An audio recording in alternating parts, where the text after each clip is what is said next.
प्रति डिसेम्बर 1 तारिख विश्व एड्स दिवस पालित हुए।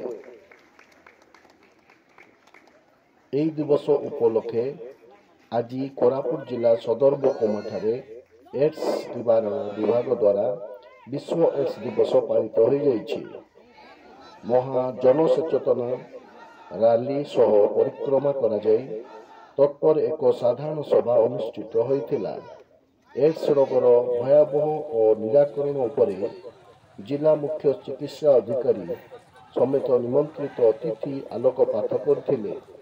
जिले में एबे सुधा 86,000 रु ऊर्ध्व रोगी को परीक्षा करा जायतिबा बेले सेथि मध्यरु 0.11 अनुपात रोगी चिन्हट करा जायतिबा विभाग तरफ सूचना दिया जायछि।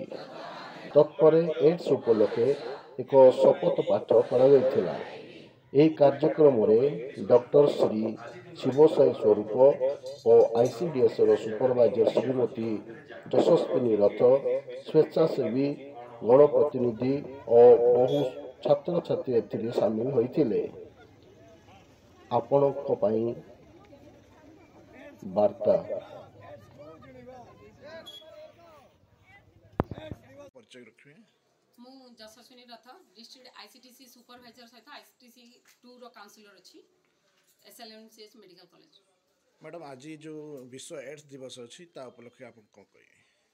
आज आम डिसेम्बर 1 टारू सब वर्ष एड्स दिवस रूपे पालन करा जाउछि 25 रे एई वर्ष 25 रे आम पालन कलु।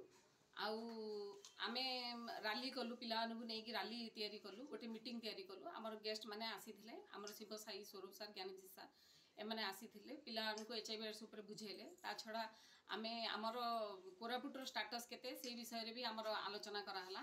आउ पिला जेहेतु आमर यंग मास अधिक परिमाण रे एबे बाहरुचंदी एचआईवी एड्स सेमानकु सतर्कता कराहला। काइना बारंबार सतर्कता द्वारा सेमाने सचेतन द्वारा सेमाने निजको बंचै पारिबे से ऊपर आमर विशेष ध्यान दिया गला।